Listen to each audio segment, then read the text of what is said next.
All right. If Google is shifting gears so quickly, like we all hear, I would like to know why Forbes still ranks for everything on Google, from crypto exchange to things like best headphones. And more importantly, we want to know how small businesses are supposed to be adapting to survive in what we currently face on Google. Today, I'm going to be sitting down with the wonderful Cyrus Shepard, one of the sharpest minds in SEO, to kind of decode how some things like brand recognition, algorithm updates, and even things like image quality are taking over Google search results.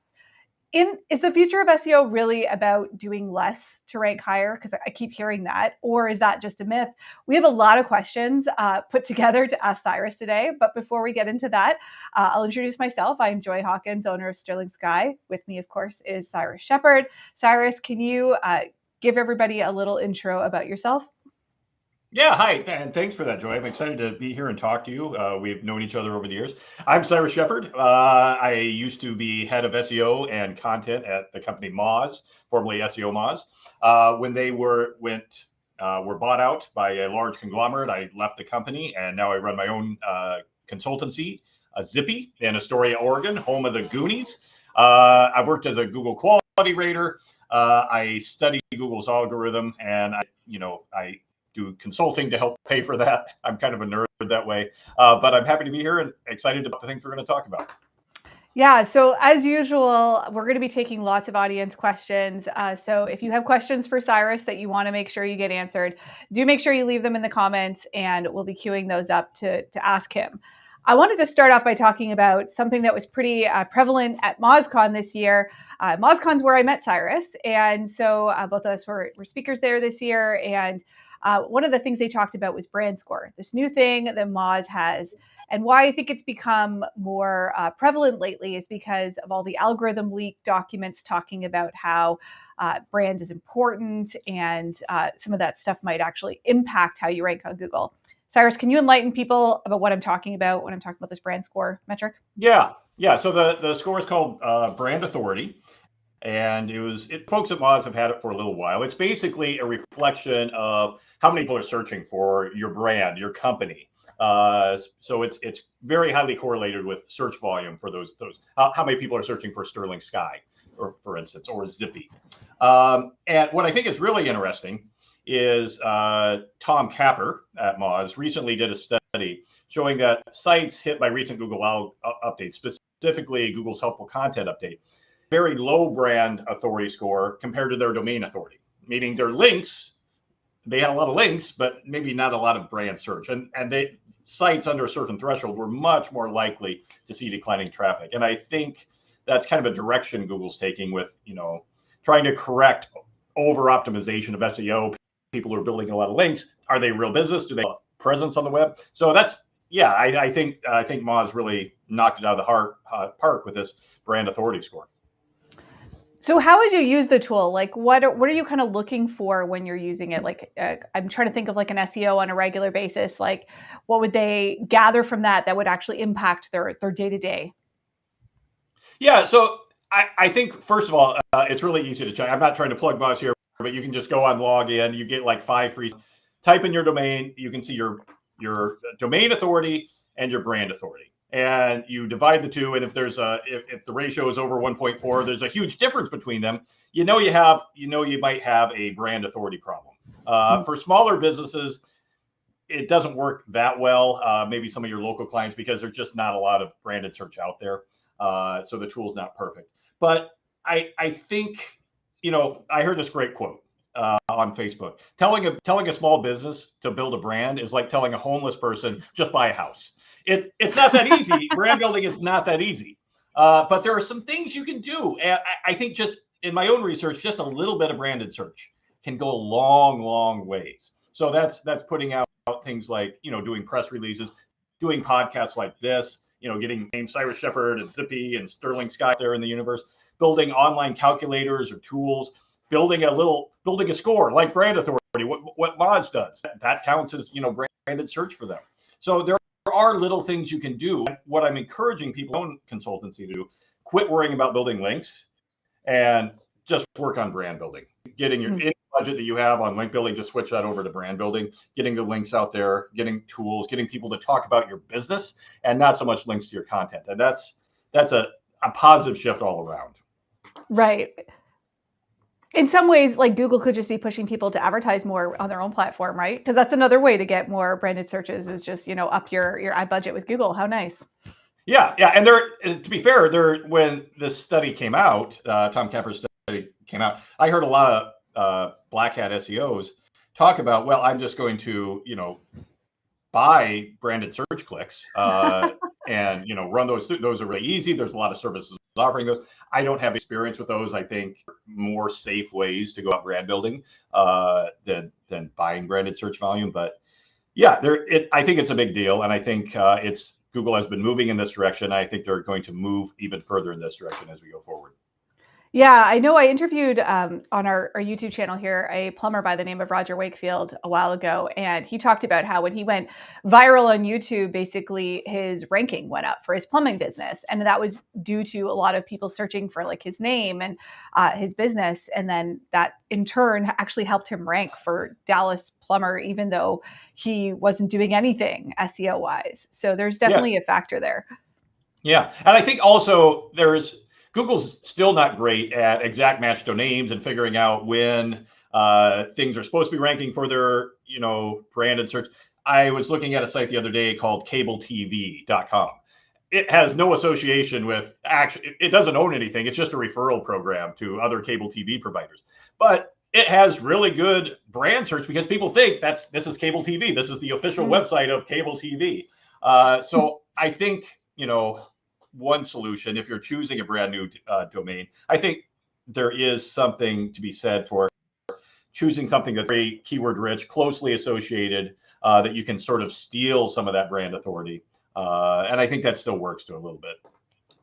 Yeah. I feel like these moves have made it a little tougher for lead gen, right? Like anybody that's in that business, unless you're doing a lot of advertising. Like I think about a site like Angie, right? People know Angie because they actually do like TV commercials and things. Like it actually has a brand. So I think they're surviving, and I still see them rank really well. But some of the other online directories that were mainly lead gen, like they're kind of dying off if people haven't heard of their brand. So I definitely see that trend in the local world. Exactly. Can I complain about lead gen just for a little bit? Oh yeah, absolutely. Go for it. I'm listening. I live in a very small town, and it's tough getting service and contractors out here. And so anytime I do a search for a contractor, I always get a lead gen site, and it's always some fake local guy with a van who and the website is based in the UK, and they're just sending the info out. And that's, after about 5 times of not finding real businesses, that gets really frustrating. And I know people who work in the lead gen industry, and it's very lucrative, but I think that's going to be next in Google's target because they just have so much visibility, and it's incredibly frustrating user experience. So I think the shelf life of lead gen businesses is getting shorter and shorter. I agree. I think it's an industry I wouldn't want to be in right now. I know on the local end, Google just made a change recently, like within the last week, where now in order to have a local service ads account, you have to have a Google business profile listing. And that is going to weed out a lot of the lead gen listings that we were seeing for local service ads. We were seeing, fake businesses, names that don't exist, all kinds of stuff. And now if you have to have a profile to get a local service ad set up, that's going to make it significantly harder because now you have to pass video verification, which is not easy. I wouldn't know how anybody does that for lead gen. It's got to be tough. Not impossible, but tough. Exactly. So for local businesses, if you want to know, let's say you want to know how popular your competitors are so that you can kind of try and see what types of advertising they're doing. Obviously, Moz's tool doesn't really work for small businesses. I tried entering a whole bunch of clients that we work with, and it didn't produce anything because they don't have enough volume. Is there anything else that you would suggest to tell how popular a brand is for like a plumber or a lawyer, et cetera? Yeah, I mean, I think Google is much more granular, and they know the search volume of a local area. And I have to throw a huge disclaimer out for this entire conversation that my local knowledge is like 1/100th of yours. I don't work with a lot of local clients, so take everything I say with a grain of salt. But it's something I'm certainly, interested in and passionate about. So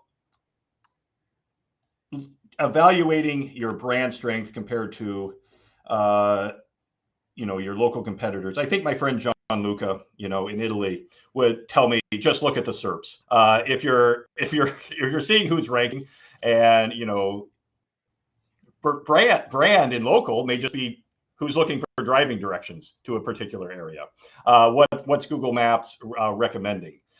Things like that. Signals that Moz is not going to have. So I think you would probably have some great suggestions of thinking about what's Google showing us, and what are actually the popular places that people are searching for, driving to, talking about, with Google and with their voice assistants, that give us some clues as to relative brand strength within a geographical area. Yeah.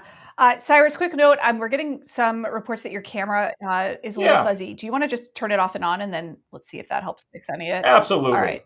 While you're doing that, I got a study that Cyrus did where he looked at 50 different sites and kind of tried to see like which sites are, or what things are winning and what things are losing with some of the recent updates. So one of the things you talked about in here, Cyrus, was this concept of over-optimization.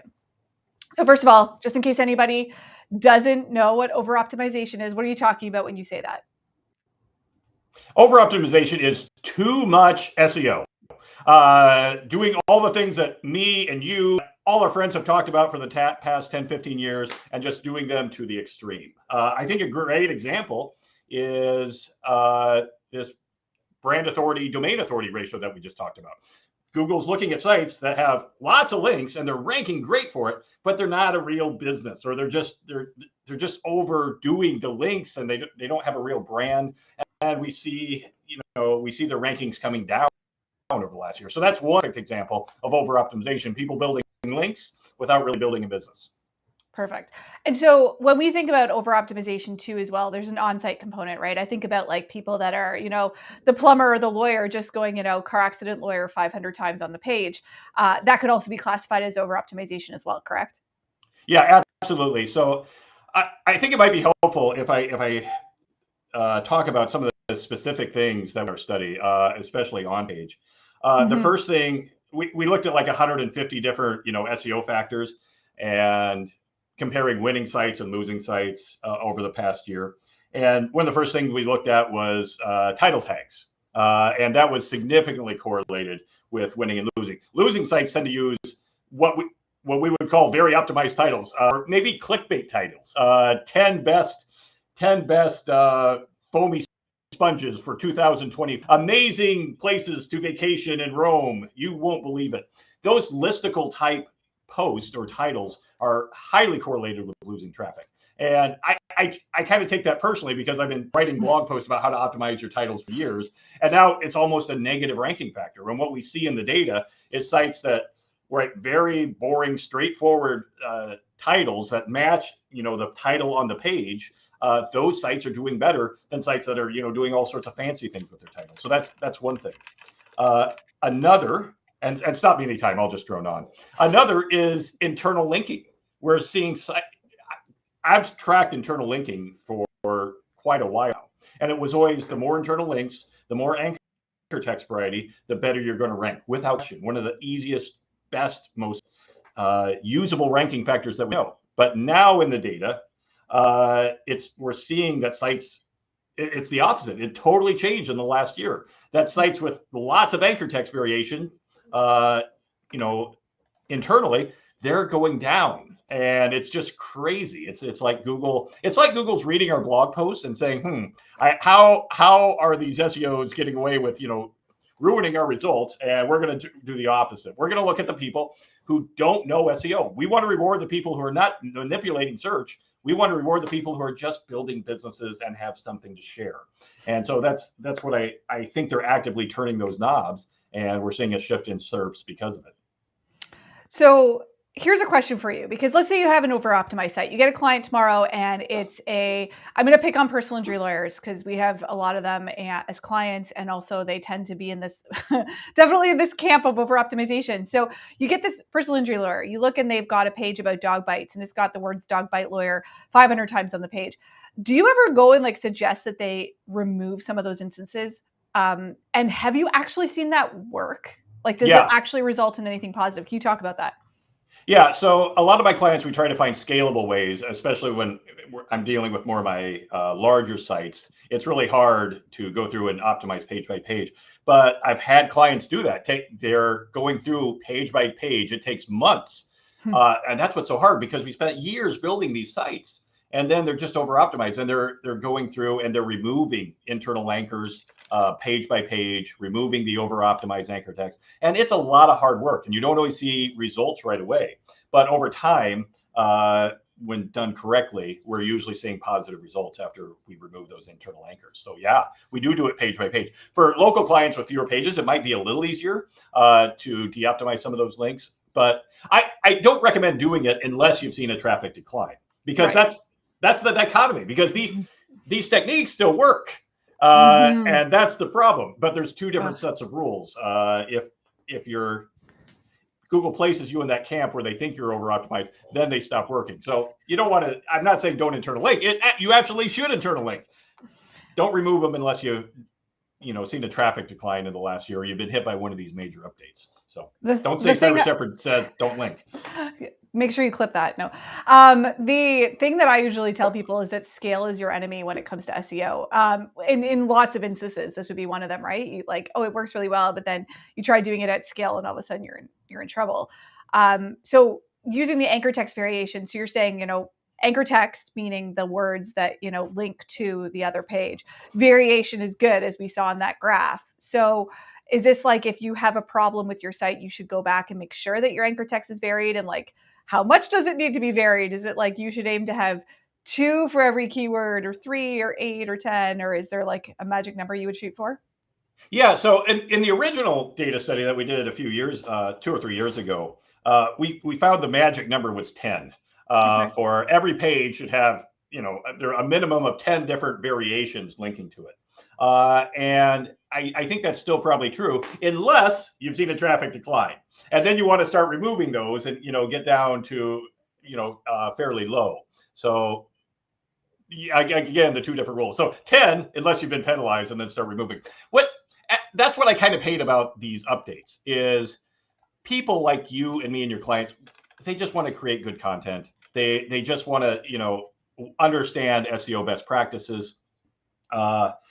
And we shouldn't have to worry about this. We shouldn't have to be counting anchor text variations.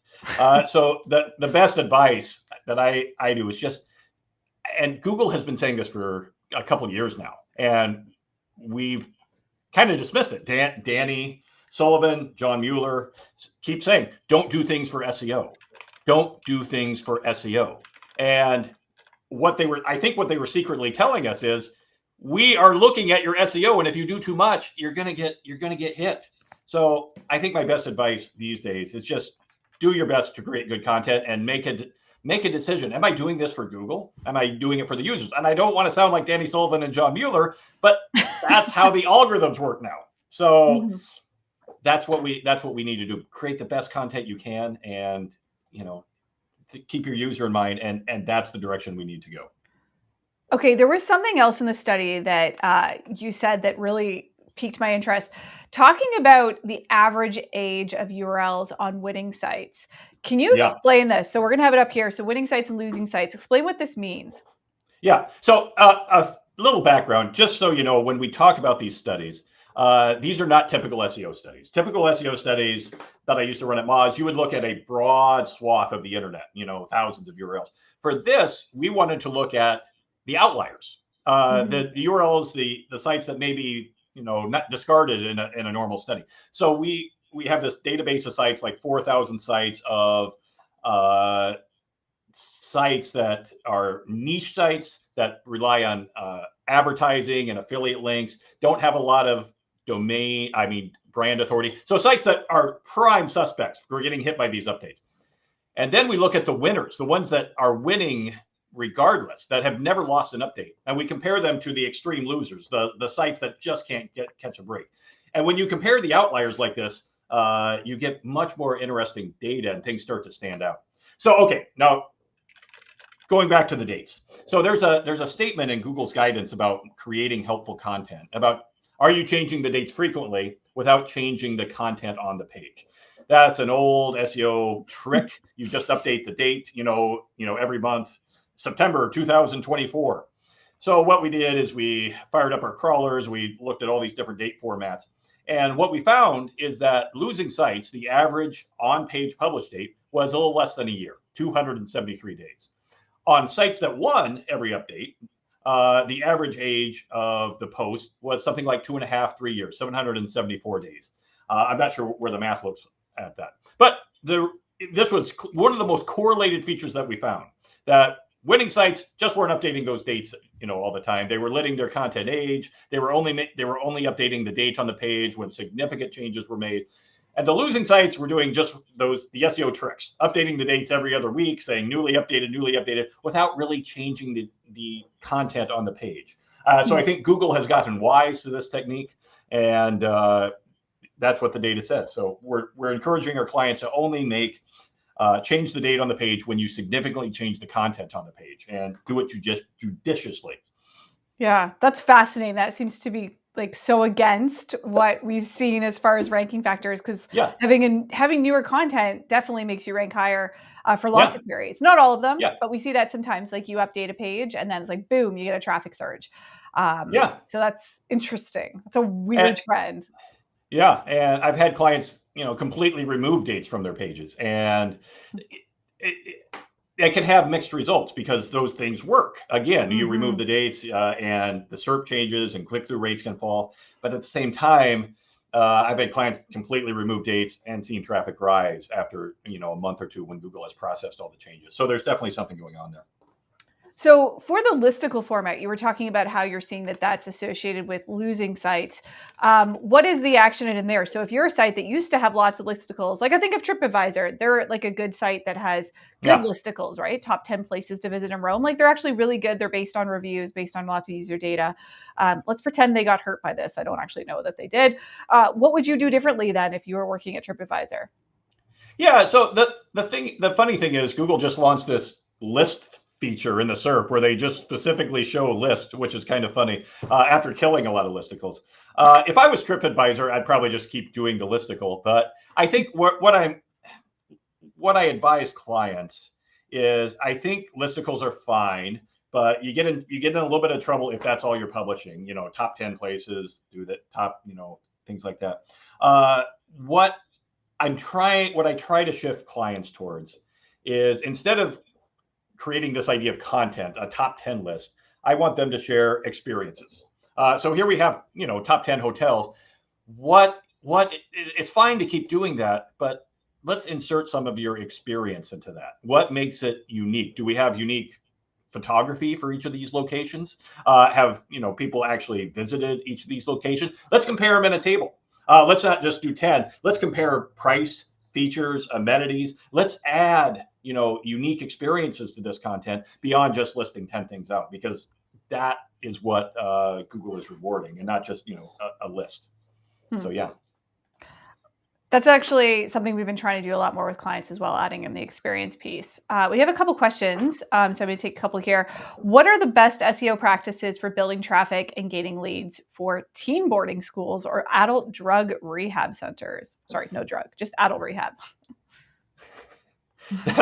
That's a great question that I don't know the answer to. That sounds like an incredibly competitive space, especially at the local. And I would imagine if I was sitting in a marketing meeting and I had 1 minute to come up with a strategy, I would say we're going to buy some ads at the top of Google. But again, building brand. I mean, first thing I would question is, do we have money in the budget for TV commercials or radio commercials? Because I want people to see me on late night TV, and you can really hyper target target some of those TV commercials and radio and things like that.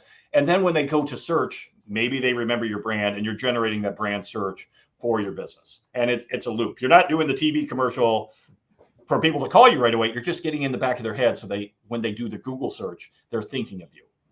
So something like that, I think, would work if you have the budget to do it. Yeah, the branding play is going to be huge in this industry because I know from limited experience with it, we have seen so much lead gen, so much crap in that space compared to some others. So especially in like, I know the drug rehab space, there is a lot of spam and a lot of lead gen. So having a distinguished brand will definitely be the way to go there. And just the tiniest amount of brand will give you so much leverage over everybody else. You don't have to build a huge brand. You just need a tiny bit, and it blossoms. It grows. Google will give you so much cred, so much street cred, if you can just get a little bit of branded search. You don't have to build a big, huge branded business. Just a tiny bit. Just get a couple people searching for your name per day, and that goes a long way. For sure. This is a good question. YouTube ads. So this is obviously cheaper than TV commercials and radio. Yeah. Would you say that's another good alternative? Yeah, absolutely. I don't know. I'm not overly familiar with YouTube ads. I don't know, how you can, if you can geolocate them or things like that. I assume you can. Okay. Yeah. Then perfectly great. Probably even better then. So yeah. Yeah, and it's a Google property as well. So Google's got all of that information. I am very pro YouTube ads, so would give them my vote. Here is, so we have a couple, looks like, from a dentist. So brand ads, and I'm guessing that they're talking about Google ads here for local businesses like dental practices. Is that going to help with some of the stuff that you're talking about with brand authority? Yeah, absolutely. And brand ads, if I'm understanding the question, are usually, fairly cheap. Compared to more competitive terms, and just getting the name out there, getting name recognition, anything you can do. Again, so yes, if you can get it at a good price, absolutely. This one is funny because actually I agree with Sarah here. Listicles are good for users, and even funnier is when I was talking to Andy Crestodina on one of our recent webinars here, he was talking about how ChatGPT loves listicles and how a lot of the things, like the way to get mentioned in ChatGPT or other AI, is to actually be included on listicles. So if you're in there, you're more likely to get surfaced as a result when people are searching using AI. So I don't know, man, that's not sure what to do with that, but I would not throw out listicles. I don't think that you were saying that. No, yeah, that's the funny thing, because ChatGPT, listicles is a way to structure data. So I think now that I've had time to digest the question a little bit more, I think if you're going to do listicles, you want to go back to how can I structure this data even more than just adding a list. And then we're going back to tables, price comparison, user reviews, additional information, rich photography, anything you can do to add on to that list, to give Google, to give ChatGPT, to give everybody more structure, increases the chance of somebody using that data. So this comment by Chad, sort of comment / question, actually is a valid concern. So we actually have a lot of industries where you're competing with behemoths. So insurance is actually a great example. Like if you're an insurance agent, you're competing with Allstate, you're competing with State Farm, you're competing with Geico, these clearly massive brands that have a lot of branded searches. Like you're never going to be able to compete at the same level as them per se. Is there a kind of different action item here, like if you're in that scenario? Yeah, so I think locally, and I live in a small local market. I think it's really hard to win compete on the SERPs. And in my local market, I think you have to do offline marketing. My insurance agent lives down the street. I pass by his business every day. The greeting cards I get from him, all these things create brand that translate to action when I search for him on Google. So Google is going to see me searching for my local insurance agent in this local market. That's what we want. So don't be afraid, of the offline marketing. Do real, as our friend Will Reynolds says, do real world stuff, or real world. I don't know if we can cuss on this program, but it starts with an S, ends with a T. Do real company stuff, and anything to, my wife's my wife's father was a auto mechanic, and she had designed business cards for him with a thumbprint, an oily thumbprint, and they looked like, they handed it. It was gimmicky, but everybody in town had these business cards. I think they worked as fridge magnets back in the day. Helfer Auto Service. So you're going to call. Well, today they would Google Helfer's Auto Service. So all these offline things really help your online presence. Mm-hmm. So this is actually a really interesting question that I'll put up here. I've run into this before. I'm curious. I have an answer to this, but I'd like to hear what Cyrus has to say first. So a brand with a very common word in their brand name, what are some methods to help them rank better for when people are trying to search for them? Okay. What like, think of an example we would be talking about. Oh my gosh. So I can tell you one. So if you search, I think it's like dentists in McLean, Virginia, there are about 15 different dental practices that all have very similar brand names. Like one is Family Dentistry of McLean. One is McLean Dentistry. One is like McLean Dental Clinic. Like they're literally almost exactly the same verbatim, and they are really all different practices. It's probably one of the worst examples I've seen in a while. So I can imagine that when their patients are searching for them, they probably don't have a freaking clue which one. I mean, based on the address, maybe they would know, but they wouldn't necessarily know their exact dental clinic's name. So they might actually get competitors when searching. Yeah, that's not an ideal situation. That No. sounds horrible. We had some breweries in town here, Reach Break and Point Reach. They had almost the exact sounding names, and people were always confused, always going to the wrong place, meeting their friends like, I'm not here. So ideally, that's not the situation. If you're at the early stages and choosing that brand name, don't do that. See what the competitive landscape is. I don't know a great way out of that situation, because you're trying to differentiate yourself at that point. I would seriously, rebrands suck, but I would seriously consider a rebrand and make yourself distinct and bite the bullet. It might take a year or two to build that brand authority, get in people's heads. But if you can distinguish yourself, that may be the best way to go, because you're always going to be in that fight, battling everyone else, and it's not a winning situation, I don't think. It's exactly the same advice that I would give. I actually had a dentist who is opening up a bunch of practices, and he's expanding like crazy. And he was asking me for advice on what to name them. And I said, do not be like every dentist. Every dentist does this. They just call themselves Seattle Dentistry or Seattle General Dentistry or Seattle Family Dentistry. And then guess what? You've got a whole bunch of businesses with the same name. I'm like, you need a unique identifier. So a lot of people use their names, but like some people just use the neighborhood they're in. I'm like, that's a terrible idea. If that's your unique identifier, somebody could just open up a dental practice down the street. Now you've got somebody that's got the same name as you. So I'm like, if it's not your name, like, Shepard Dentistry or whatever, then pick something else that you're going to use for all of your, future locations and go with that. But it has to be something that somebody else just can't open up a new practice tomorrow. And now you have competition.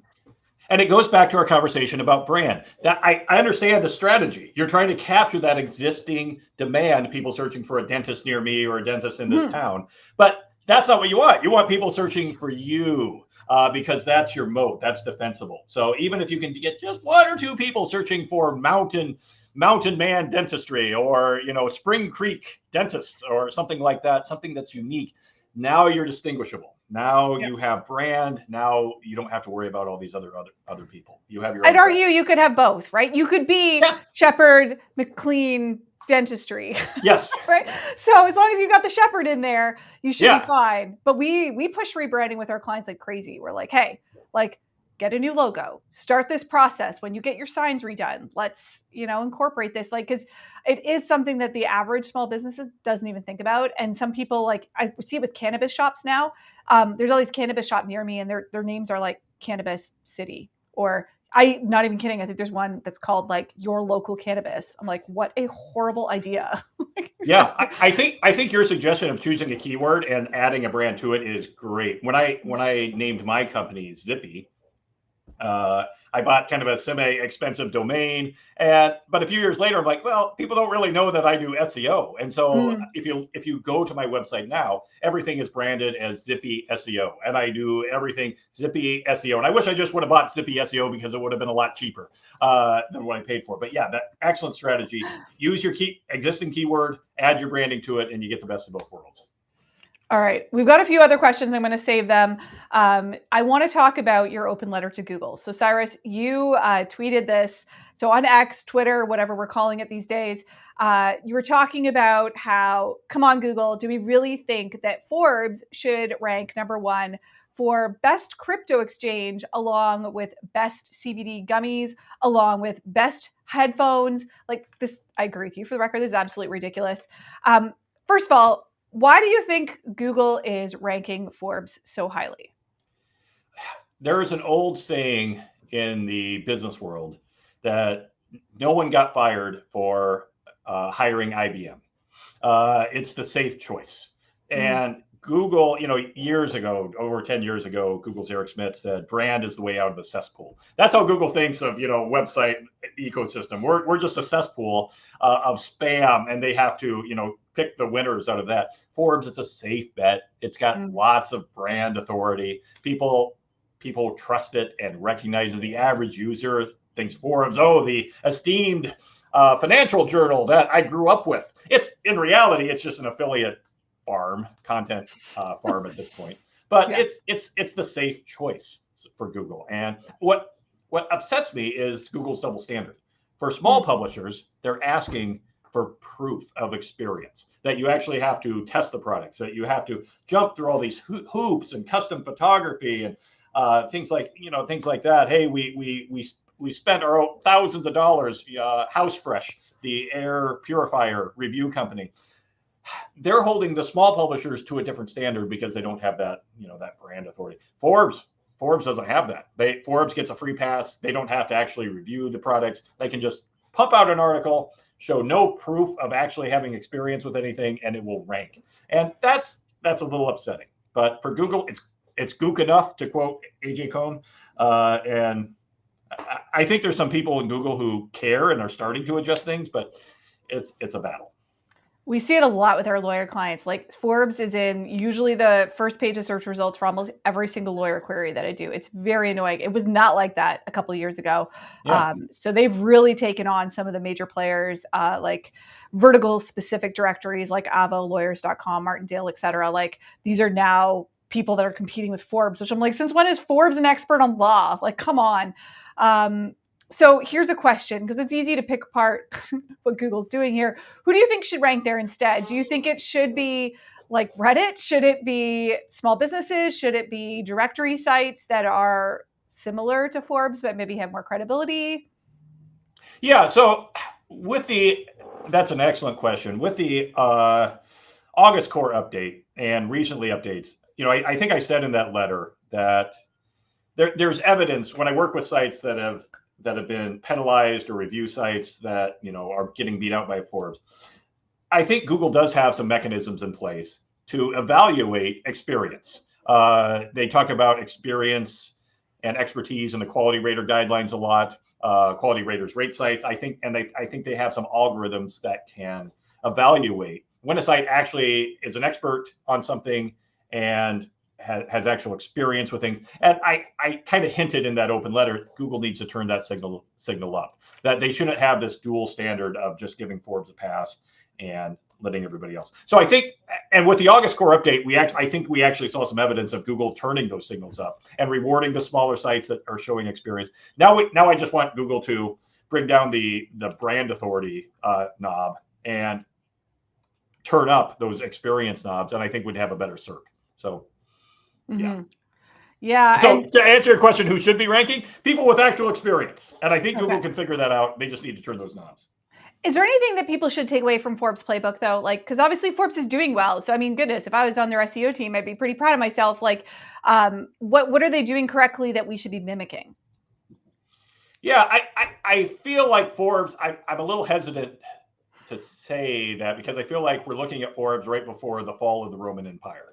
Like they're doing so. Same with Reddit. I don't know if this rocket ship that Reddit and Forbes has been on is going to last forever. And if you've been around in the SEO world, you remember like the rise of WikiHow or Mahalo, those startups that just turn into content farms. And when we see things turn into content farms, and eventually the experience gets enshittified, and there's that word again. Sorry, trying to keep it clean.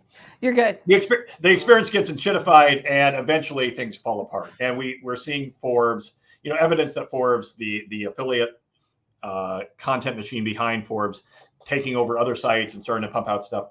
So I'm not sure it's a viable long-term strategy, because I think we'll see them get knocked down and Google turn other knobs. But to your question, what can we take away from the Forbes experience is, man, buy a financial journal and publish affiliate articles on it all day long, and that's what we should do. Oh no, don't say that. That's terrible. Okay. I know. Let's buy search engine land. Damn it. Wow, that was long. No, it's a very smart move on Semrush's part. It's true. Yeah. So brand new news that came out this morning is, search engine land has been acquired by Semrush. So that's an interesting piece of news. Okay, rein me in. I'm getting a little too crazy here. It's all good. It's all good. Okay, so I'm going to ask you some stuff about being a quality rater. You're talking a lot about quality, and for people that didn't know, explain first of all, what is the quality rater, and why did you join Google's quality rater team, if that's what they're called? Yeah, so Google has, Google since about 2009, 2010, has had an army of thousands of human quality evaluators around the globe.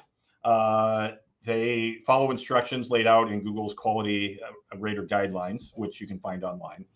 And it's interesting what they do with that data. They use that data to evaluate their algorithm, but they also use it to train their machine learning programs. So vast amounts of data generated every day that sort of gets fed into the algorithm and informs the algorithm. So I thought it'd be really interesting to become a quality rater.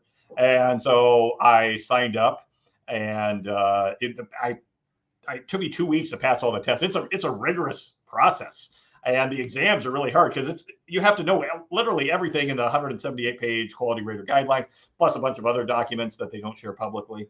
And then I had to do a background check, and I'm like, uh-oh, they're going to find out who I am and not hire me. But it turns out I got an email later. It said I am not on a terrorist watch list, so I passed the background check, and I became a quality rater. And it was a very interesting job. I no longer work as a quality rater. They fired all their North American quality raters over labor dispute, because we were unionized, I guess. But there's still thousands around the world. They work in like 70 different languages. It's still very much in place, and I learned a lot from that experience. Yeah. So my issue with the quality rater guidelines, I'm not like knocking them, but like they're not overly practical. It's like a lot of like, your site should look prettier and your site should look, more useful, which is like, okay, cool. But if you go make a site prettier and a lot of UX changes, while it might be helpful for your users for sure, it's hard to track some of those and the impact that it has to ranking and getting more traffic. And we work with a lot of small sites that frankly don't get millions of visits on their pages. So improving them slightly can be difficult to come up with ROI. So one of the concepts I know that they say to do well is this idea of like making content scannable, right? So you actually had this article that you published years ago that Mike King tweeted recently. Yeah. And it was talking about how basically having a more scannable piece of content instead of like a wall of text will actually attract more links. I get that. Like that makes perfect sense to me. But like, if you were to, let's say, spend 5 hours going and making all the content on a site more scannable, do you actually think that the business would get an ROI from that? Like, do you think their rankings would increase? Like, I'm playing devil's advocate. Yeah. So it's funny that Mike tweeted this. This was one of my very first blog posts in the SEO world, and I was like a junior SEO at Moz, and I published this, and it went crazy, because at the time, the internet, we just didn't know what we were doing, and we were just publishing walls of text, and they were hard to read, and we didn't understand things like formatting, and our web tools were pretty clunky at the time. So to bring this into the future, I'm a huge fan of formatting so that the users get the answers to their questions as soon as possible, and making things easier to read, easier to scan, helping the user is always going to be a winning thing. One piece of advice I always give that I try to do on my own site with client sites is we put the answer at the top of the page. Like, what's the primary question that people are coming to this page for? Let's put it at the very top. We're going to see a couple things when that happens. We're going to see a higher bounce rate because people are just getting their answer and leaving. We're going to see a lower time on site for the same reasons. But if we're doing our job correctly, we're going to see a rise in traffic because Google sees that people are not going to competitors and getting an answer. They are satisfied with that result. So it's kind of counterintuitive that to people think, oh, I want to put links and read my related articles. That's not why the visitor came to your page. They came to get an answer. Making that answer as obvious and clear as possible is ultimately going to help you in the end. Yeah, so I want to actually go through a couple of practical examples. So what I told Cyrus we were going to do is we're going to actually audit a couple pages that are fairly ugly. I mean, I'm going to say like they're not, the nicest looking scannable things, but this is the world we live in with small businesses. Like their content isn't overly exciting. It's not overly pretty. They're usually not ones to have like a large amount of images that we can just grab from. So while I have Cyrus pull up those examples, I just do want to do like a really quick word about our sponsor for this episode. So our sponsor for today is this company, Nerdy Nuts, owned by a friend of mine.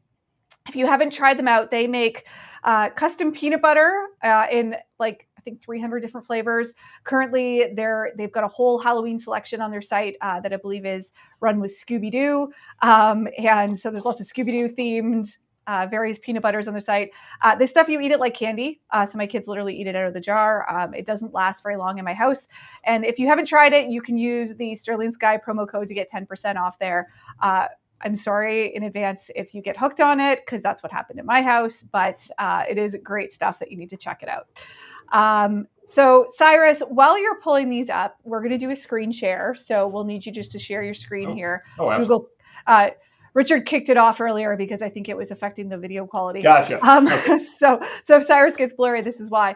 But if you guys have examples of pages that you would like him to look at as well, feel free to leave them in the comments because we may have time to look at a few more as well. But this first one is a blog article from a personal injury lawyer. Again, pretty boring topic, but it ranks pretty well, gets a lot of traffic. And I'm curious, if this was, again, someone you were consulting for, what would be the practical things you would tell them to do? And then as kind of a second question to that, have you done this for clients and actually seen results, right? Like we're definitely want to focus on like things that actually produce results instead of like theories and stuff.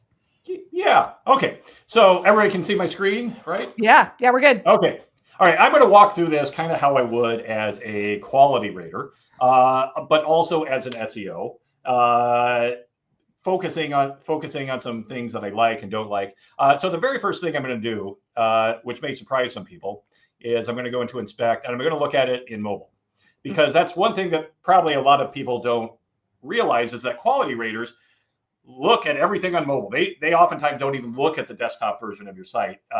You actually use a mobile phone and a special app that they give you, and then you score, on your desktop. But also Google has mobile first indexing, and most of your traffic is probably going to be on mobile. So these days when I'm auditing sites, I rarely even look at desktop. I automatically go towards the mobile version. So here we are. So what do I like about this page? Well, first thing, I like that the logo is clear. I understand what the site does immediately. The text is a little small in this view. I can't really read that it's a personal injury and car accident lawyer in Philadelphia. It's a little too much. I'd probably advise to rework that so I can just know that, so I can read it on the mobile view. But I like that it's clear. I'll probably take a quick look at the navigation. Oh yeah, personal injury, auto accidents. I love that there's contact information, call. These are all positive signs. So I think this is really great. Now, the other thing I'm going to look at as a quality rater is I want to know what the search term was, because they always give you that when you're rating pages. You get a search term and you get a website, and you match them up. So I'm going to assume this is something about small claims cases in Philadelphia.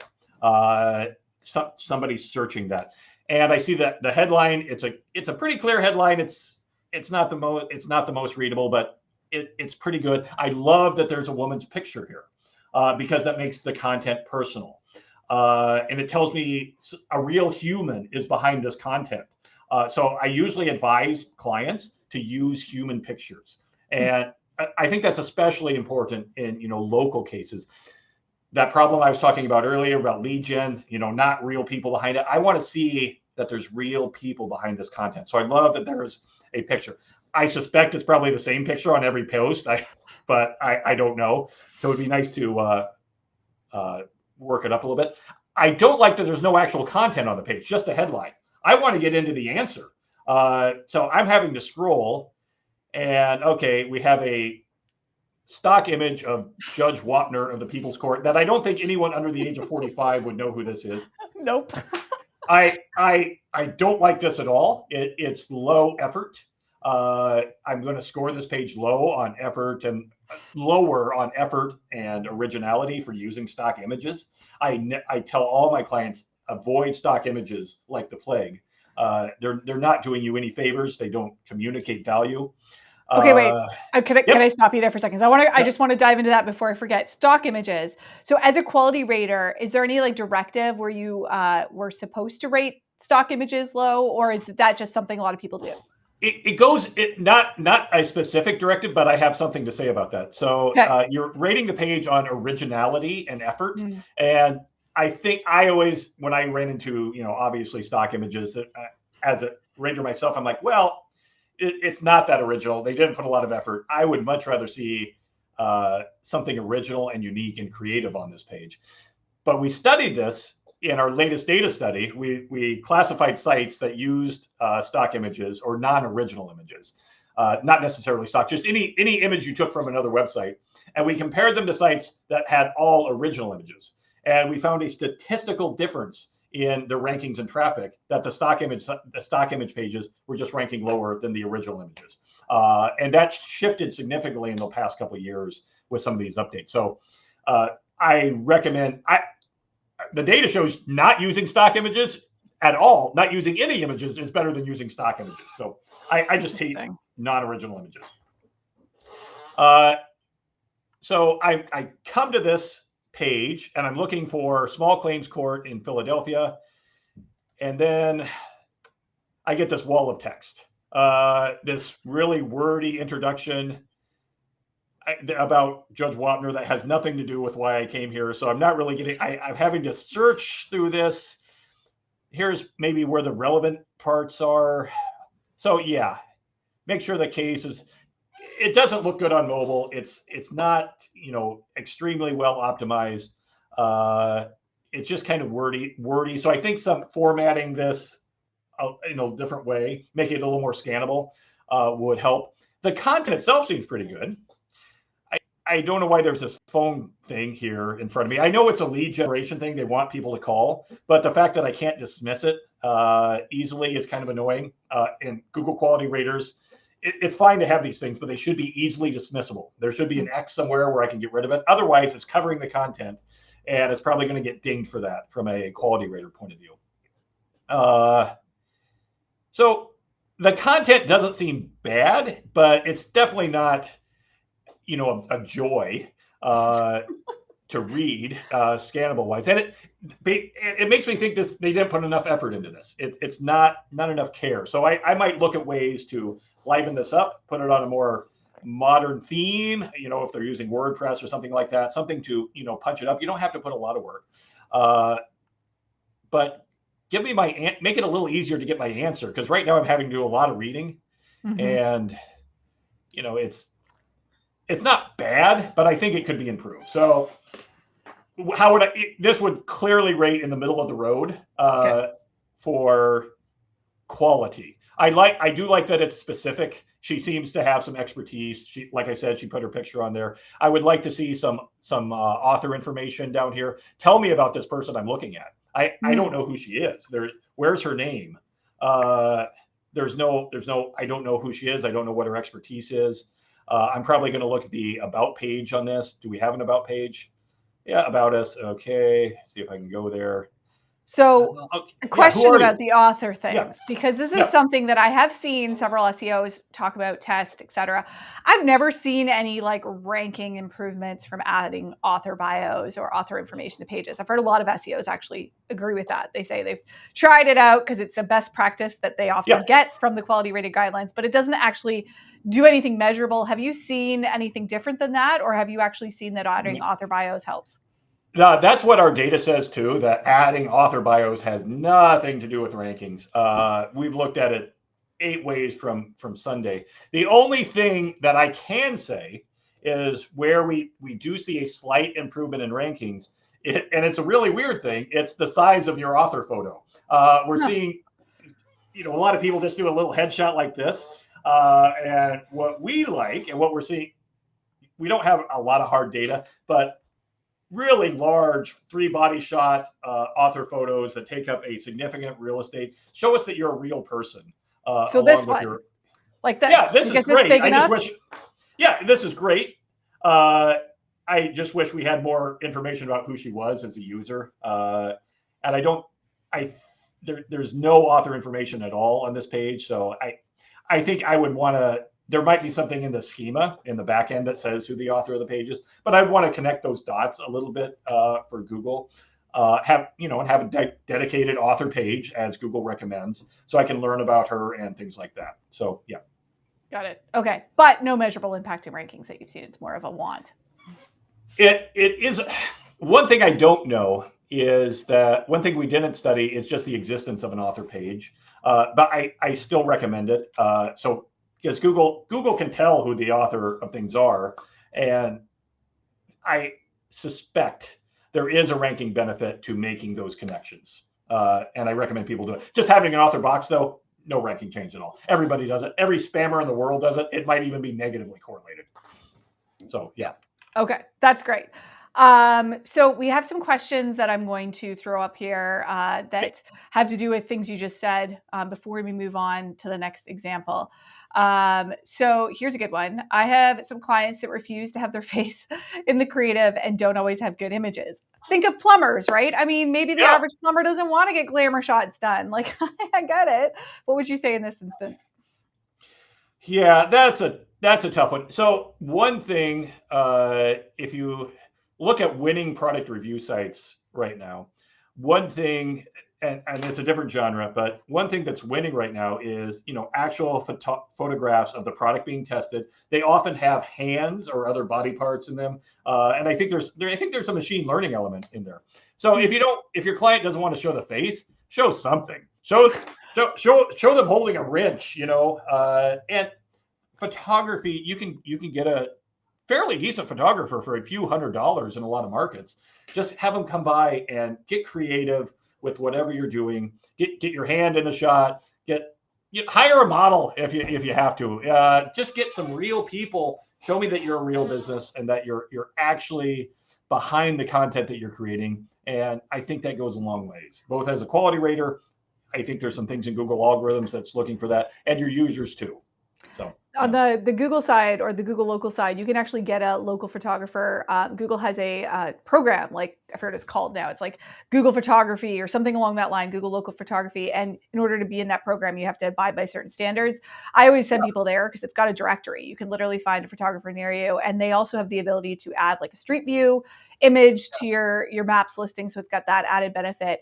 I've been asked many times, like, is there a ranking benefit to these? Not that I've ever seen. Again, not saying never, but like we've never been able to measure one by having, this specific type of photographer add like street view to your listing. It's not like a ranking boost. Some people expect that, but still worth doing. Like you said, a few $100s, like why wouldn't you?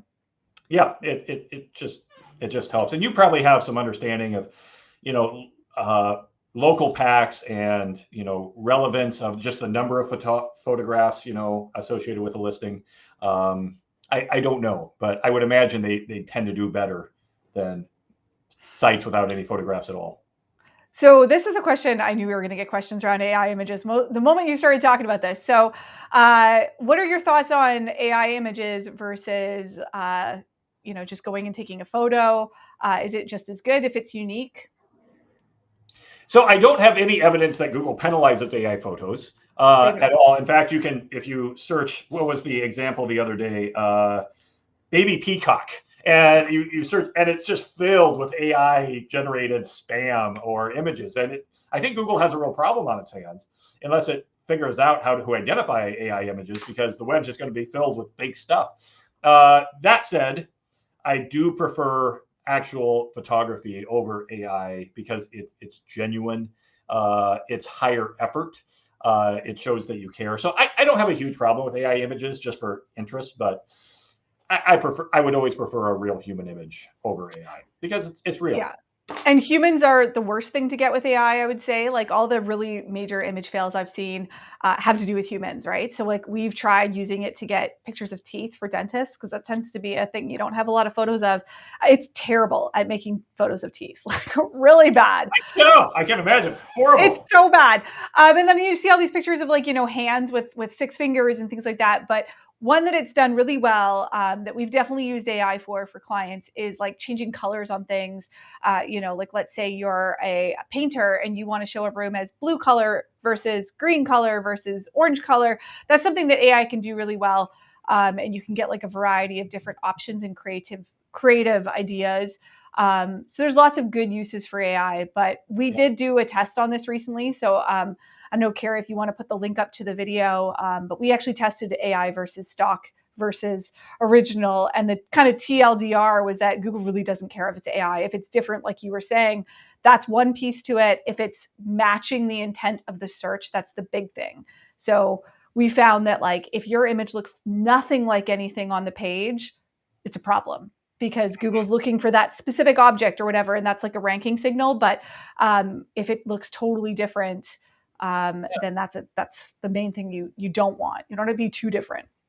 Yeah, I think we have to shift our thinking about images. That images we used to just think of as filler for the user, but if you pop any image into Google Lens, they can identify the original source. They can identify everything in the image, where you can buy it, all these things about that image. We have to start thinking of images as content.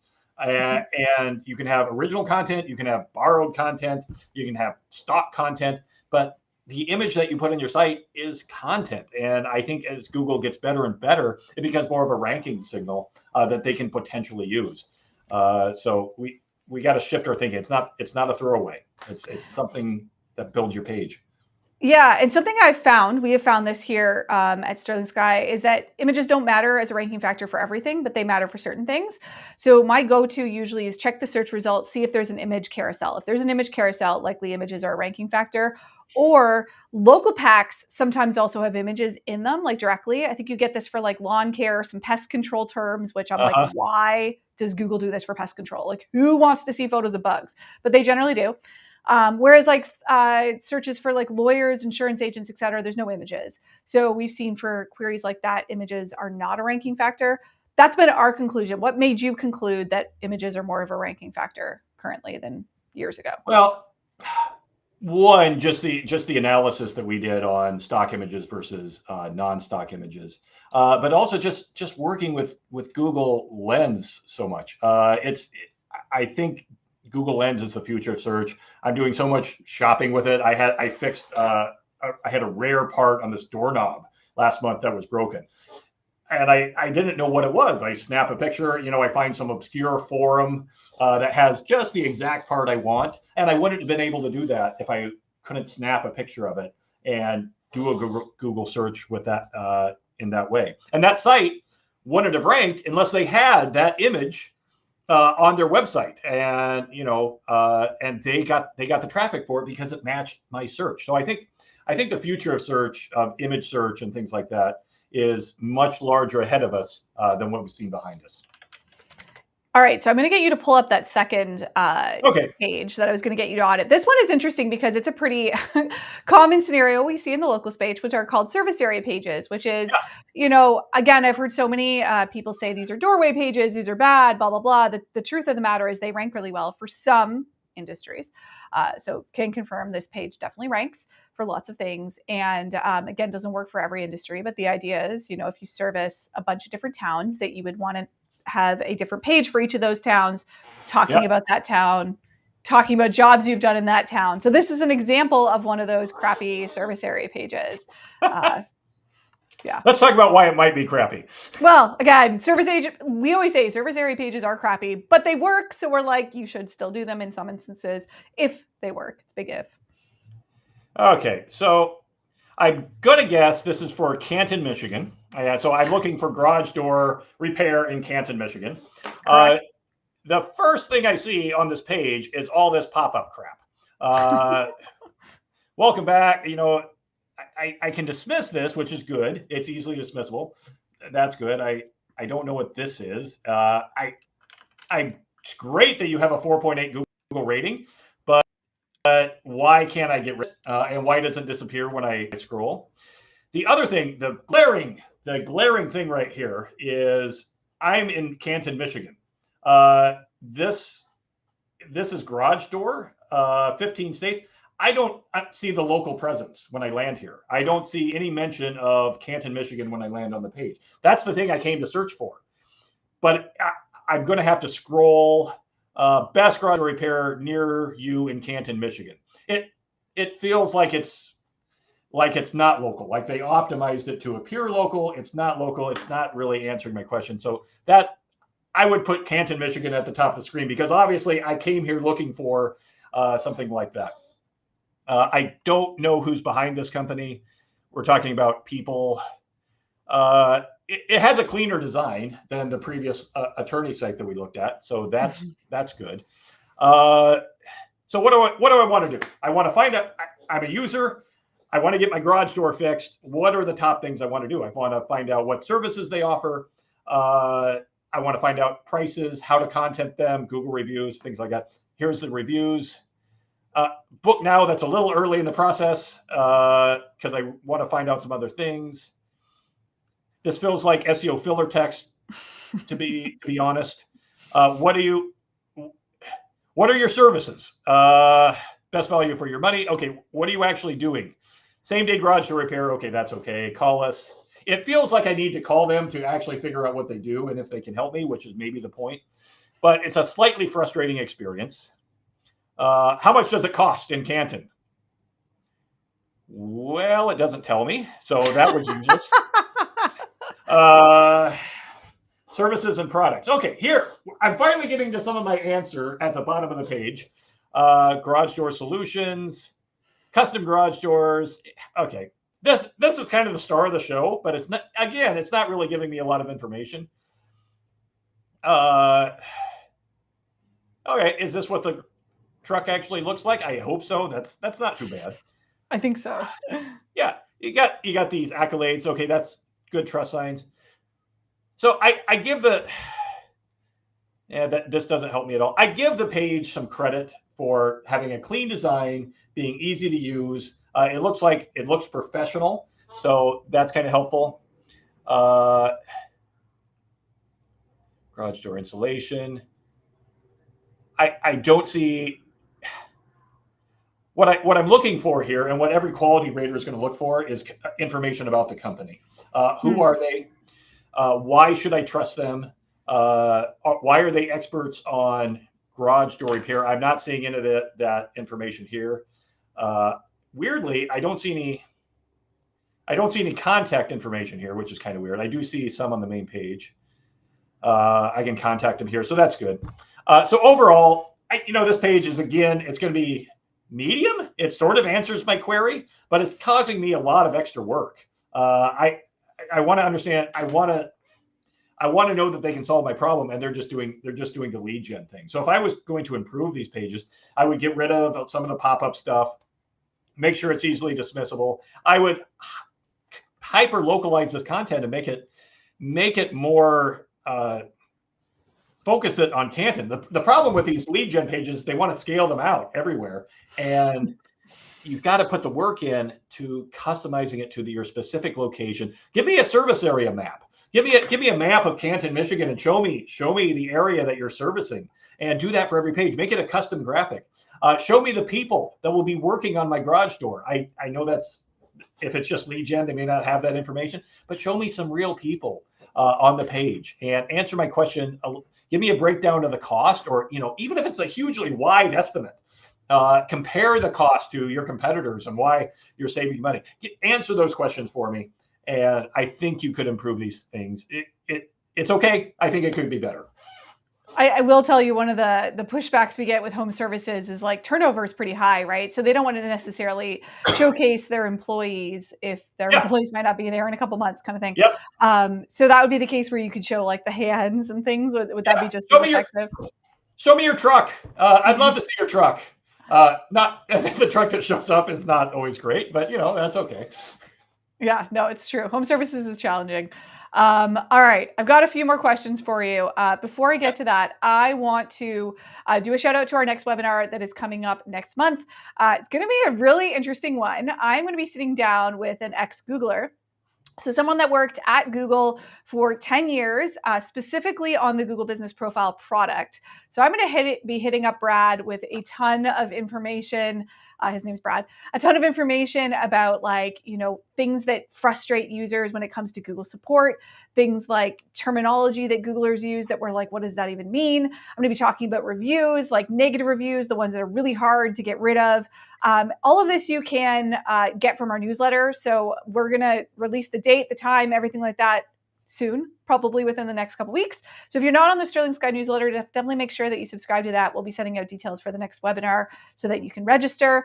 But it's going to be really interesting, really good stuff. I've got a list of hard questions to hit him up with. So hopefully he knows what he's committing to. But we'll try to be nice to the Googler. He doesn't work there anymore, but he's got some insider information that hopefully will be useful.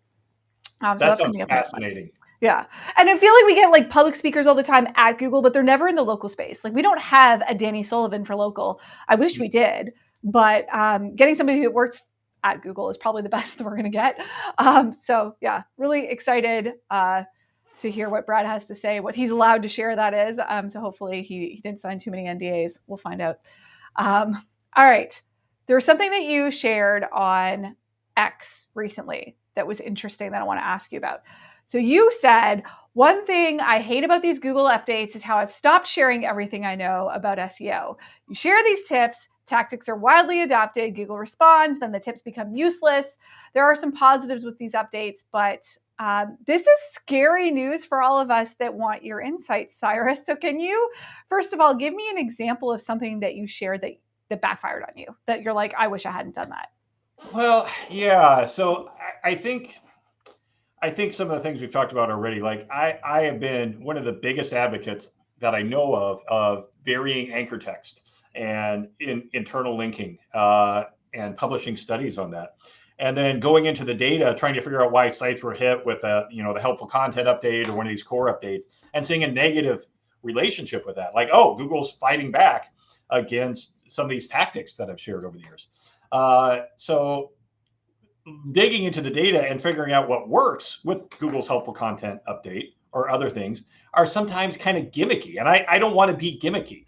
We talked about dates on the page, and my clients who have completely removed dates. Well, that's gimmicky. And if I were to, talk about that publicly and write articles about it, and then everybody's removing dates from the page, that's not something that I want to encourage in the SEO world, because those dates are helpful for users. So I become much more hesitant to share very specific SEO tactics that can be scaled and abused. And now I'm starting to sound more like a Googler that I, didn't like it. Just do things for users. Do things, the long-term strategies. Get away from the SEO tricks.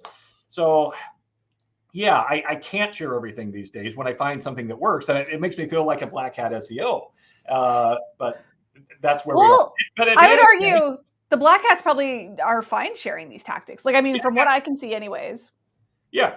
So I'm much more hesitant to share specific tactics, but I do like some of the directions Google is going. We saw with the August core update that Google actually is starting to reward small independent publishers that can demonstrate experience with the topic that they're talking about. I hope Google continues to go in that direction, because I think we need a diverse web. We don't need Forbes and Reddit dominating everything. We want to encourage smaller content creators, smaller businesses, and we got to keep pushing Google to make these updates and reward the smaller sites. I hear you. So if SEOs kind of take this approach, I've heard Lily Ray say something similar, right? So that's scary because I'm like, oh, if people like you guys stop sharing as much, like where are people going to go to learn SEO? Like, is it just like do it yourself, figure it out? Yeah, no, well, we'll still share, and we are still sharing. And I think I've probably shared some things on this episode, but I think we need to move in a direction of not overdoing SEO, really focusing on the users. And Google's always, it's always a cat and mouse game, and Google's onto our tricks. We've gotten so good at SEO that they've had to respond to that, and that's always a continual cycle. People sharing, ever since Google's existed, and people have manipulated results. It's always a cycle. So I don't want to be in that cycle. I just want to create good stuff, and I want to see that good stuff rewarded. So that's what I want to focus on. Okay. So let's share tips about making good stuff and improving the user experience. So I want to share this image. This was something I had shared on Twitter recently, but I'm sure you've seen this as well because I've seen similar posts. This kind of reversal that's happening with the core update that happened in August. Yeah. Have you seen this with sites? And like, what do you make of this? Like Google screwed up? Like it's like, woo, we see a dip and then nope, it actually goes back up. Yeah, no, I can't quite see. When did the dip start happening in this? Was it? It was like mid-August that we saw, I think, for this particular site, or the end of August, and then like into September, and then mid-September there was like this kind of surge back up. We've seen this with quite a few sites. Yeah, so this reminds me of a lot of clients I've worked with that saw dips that went almost all the way to zero. And then August starts, they start coming back and fluctuating, and you go to Google, what the hell, Google? I mean, you disappeared me from the SERPs entirely, and now you're saying I'm good enough. Well, I'm glad Google made the correction, because I think Google is often prone to overcorrecting, and we see sites go down that shouldn't go down. So credit to Google for bringing this traffic back and realizing, they're fine tuning.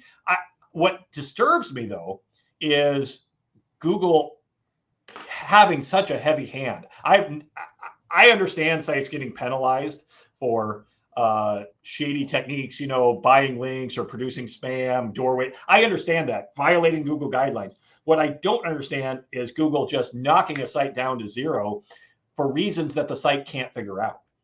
That if that was the law, that'd be unconstitutional. You have to know what you did to be hit like that. And we've seen Google do that time and time again.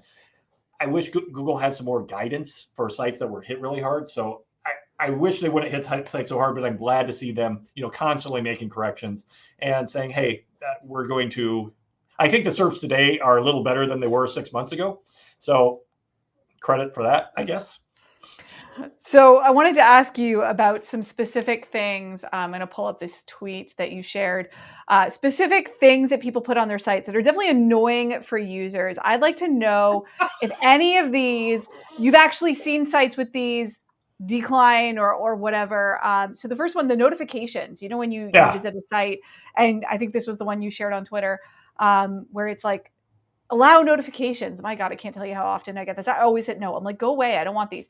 Is this something that you have seen at all correlated with negative traffic? Yeah. We measured this during the first helpful content update, and 80% of sites that use these within those parameters, they were, niche sites, content sites, ad affiliate supported. 80% of the sites that use these saw a decline in traffic. You will see these on larger sites that have higher brand authority, and they can get away with it. But if you're a small site, this is just terrible user experience. Nobody likes these. I would just get rid of them. It's really hard to get away with these things that block the user experience unless you're a bigger brand. So. Okay, what about banner ads? So imagine news site, you got banner here, banner bottom. Like I literally see news sites like this. Have you seen any correlations with banner ads being present versus traffic declines?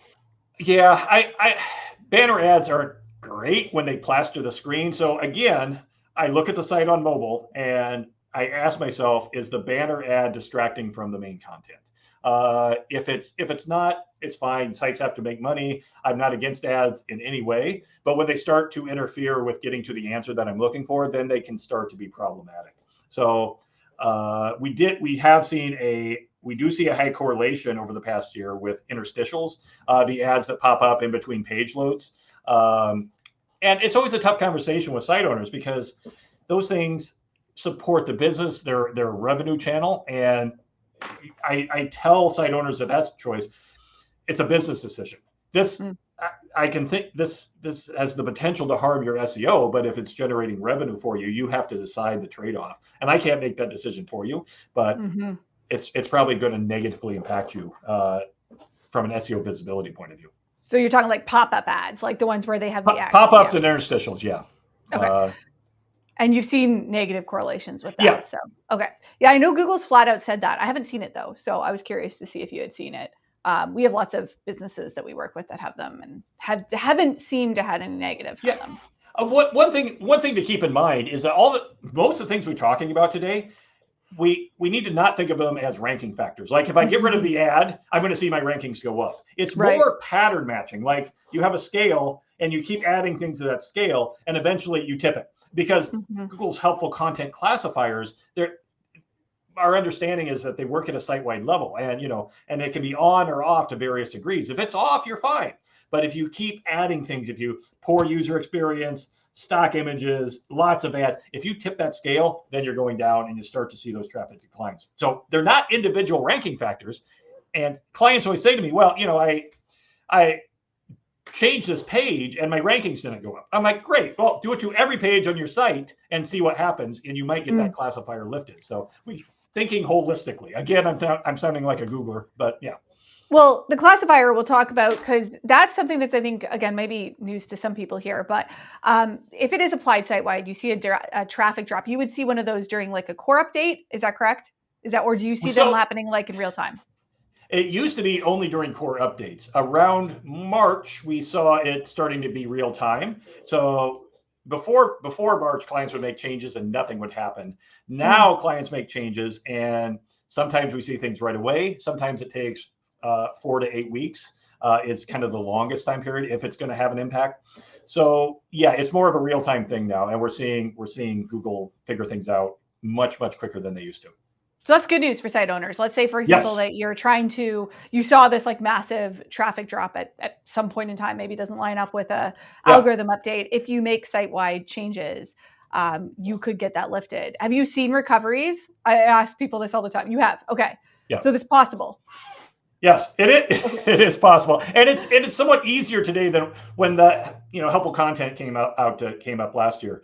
It was just a wasteland. People weren't recovering at all. And that has gotten easier and easier. It's still really hard if you're hit by those classifiers because it is site-wide. And you often if you have a 1,000-page site, it's hard to make updates at the page level and improve all those pages. And that Google's great at looking at all thousands of your pages at once, but it's hard to improve that. So we try to look for scalable ways. It's not always easy. And some clients, it's insurmountable because they have 10 years of pages and a different business model. It just doesn't mesh with what Google's trying to reward these days. All right, so we got to the favorite part of the show for me anyways, is the rapid fire part. So this is the part where we give Cyrus a question that he has to answer in 30 seconds or less. So keep that in mind. It's meant to be rapid. I know, I prepped you for this. So I've got a bunch of questions here from the audience. While I pull these up, another just quick reminder, check out Nerdy Nuts. They are the sponsor that has made this episode possible. And make sure you use the Sterling Sky promo code if you're sending in an order, because that gets you 10% off, which is great. If you have any questions you want me to add to this rapid fire session, get them in very quickly because I'm going to go through these fast. We have been adding questions that have been coming in throughout this episode. So first one that's up. You ready? I will. Caffeine. Disclaimer. Rapid fire, 20% of my answers will not be correct. They'll be total BS. But I'm not gonna tell you which 20% those are. Oh no. Oh boy. Okay. All right. First question. For SEOs terrified of the next Google update, what is one actionable step they can take right now to future-proof their strategy? These are hard. These are hard. look at look. I didn't know I was going to be so bad at this. Look at your site on mobile. Look at your site on mobile and see if you can get the answer to your question within the first 10 seconds of looking at a page. And if not, work on that. Great. I think you kept within 30 seconds. So we're good. Okay. All right. Next These one. are hard. Well, I mean, I did warn you, so Yeah. it's you gotta quickly think on your feet. This is why I've been drinking Monster this whole time. All right. With Forbes dominating rankings for everything, what's one specific move smaller sites can make to still compete? Yeah.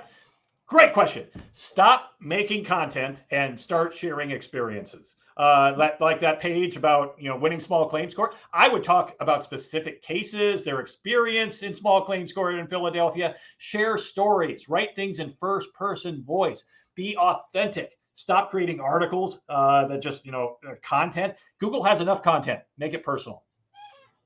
Great. You're doing good. Keeping within the 30-second frame. So, all right. Next up. You've said Google updates are killing SEO tips. So what is one evergreen strategy that every SEO should focus on no matter what update rolls out? SEO, yes. Boy, I'm going to sound like I'm repeating myself here, but focus relentlessly on user satisfaction.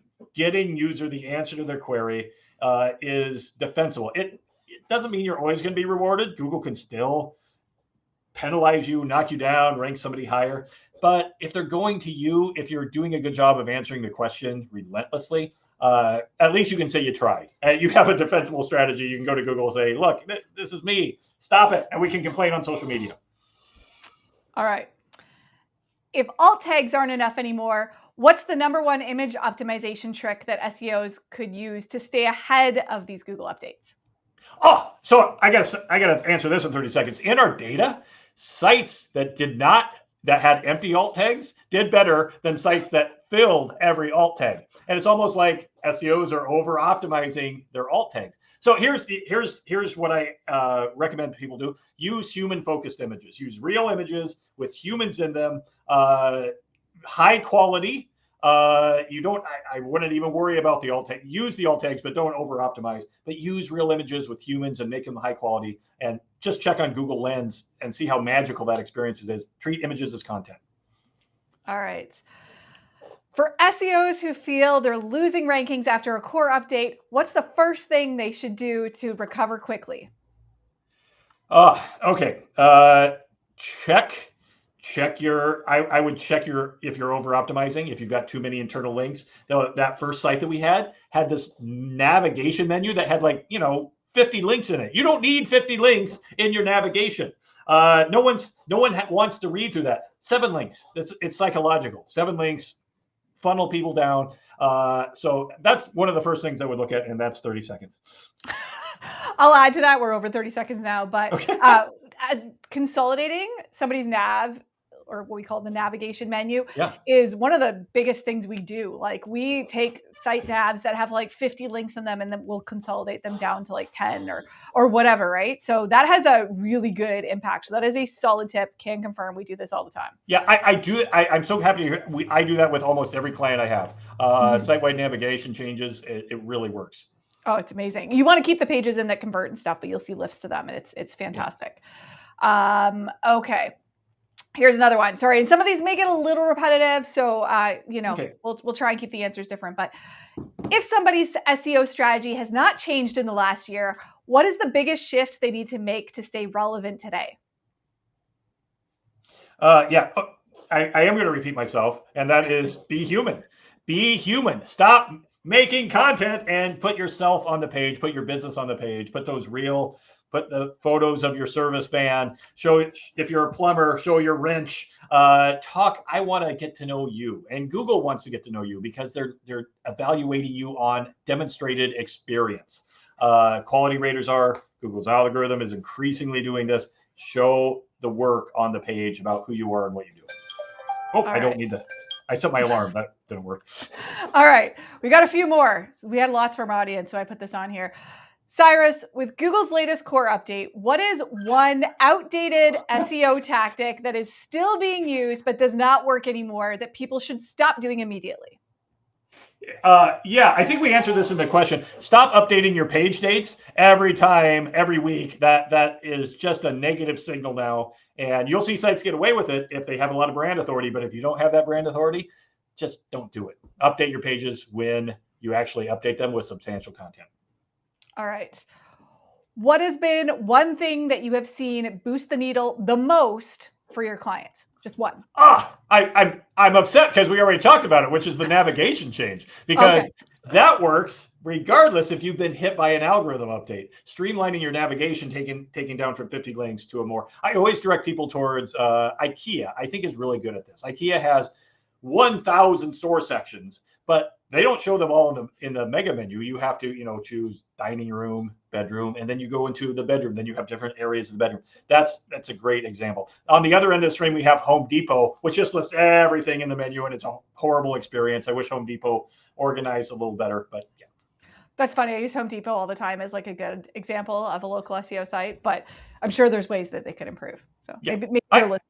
I use Home Depot all the time too. So they're clearly solving a problem. So this next question I'm going to throw at you is advice for agencies. So agencies like yourself, like me. So this question's kind of directed to them.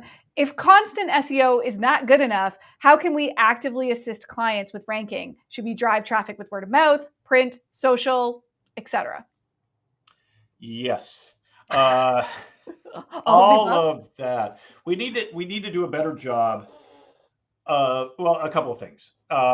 Informing clients, about offline strategies that work, not keeping it strictly within the online world, whether it's, ads here or there, real world things. The other thing I think we need to do a better job is informing our clients about content that is branded. Clients just want to get links to their content. And we need to do a better job of informing them of building the brand instead of just links here and links here. Let's go to podcast and talk about the business, not the content, but the business. And that helps build the brand. And that's what we can do a better job of. I think you went over 30 seconds there. Oh, sorry. All right. No, that's okay. So this one is, I'm going to ask you a listicle question. Imagine that. Okay. So you've got a brand new business that is just opening, new website, new business, nothing exists. What would you specifically do in that scenario if you were the business owner? This is a local business? Yes. Let's say it's a dentist, law firm. Yeah, I'm going to the local newspaper. I'm trying to get an article written about me. I'm going to the Chamber of Commerce, see if they have a business directory. I'm setting up all my social channels, connecting with other local businesses. So I talk about this with local businesses in our community all the time, that they're trying to do SEO. And I'm like, you need to do real world stuff. You need to connect with other businesses in the community and get those online mentions, get mentioned in the local newspaper, all those things. And you need to build that web. It's not going to be just 100% on your website, because Google wants to know you're a real business. All right. Actually, I'm surprised that I haven't already gotten this question in here like 500 times, because it's one that I felt like I would have already asked you by this point.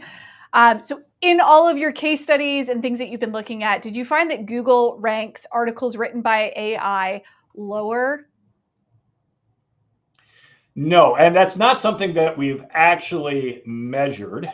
One thing I have found, it's weird, and I don't have data to back this up, but it seems like there are sites that hire a variety of authors. And you'll see this on travel sites and review sites. They just hire out the stuff. I see sites that have a singular author, and I have clients that do this, and they will put the singular author name on all the posts, even if it was ghostwritten and everything else. They'll put their picture on the post. They are the authority, and those sites seem to do better than these blogs that just have random authors all over the place without established expertise. So I'm a big fan of kind of white labeling your content and putting your stamp of authority on it, and your picture and your name. So that wasn't the question, but that's an alternative. Yeah, it's a good answer. All right, two more. We're getting down to the end here. Should information about a company be on the same page that you were just looking at and evaluating, or a separate About Us page? Both, I think. I think you definitely need a dedicated contact page, definitely need a dedicated contact page. But I also, especially for local businesses, I think you need the contact information in the header all the time, repeated in the footer. You don't have to do all the contact information, all the about stuff, but you got to give me something there because it's going to meet some intent. All right. And last question for the day. Sorry, man, this is a lot to throw at you. All right. Are you seeing an increase in the amount of traffic coming from Bing? Yes.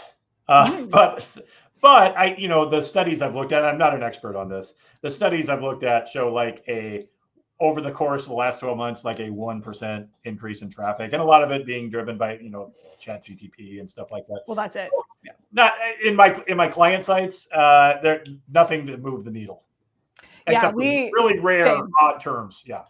I'm like, I'll pay attention and focus on it when it actually can give you an ROI, but like focusing on Bing, I've never been able to get that to like result in an ROI for clients because it's just too small of a number, right? Like I can't increase it enough.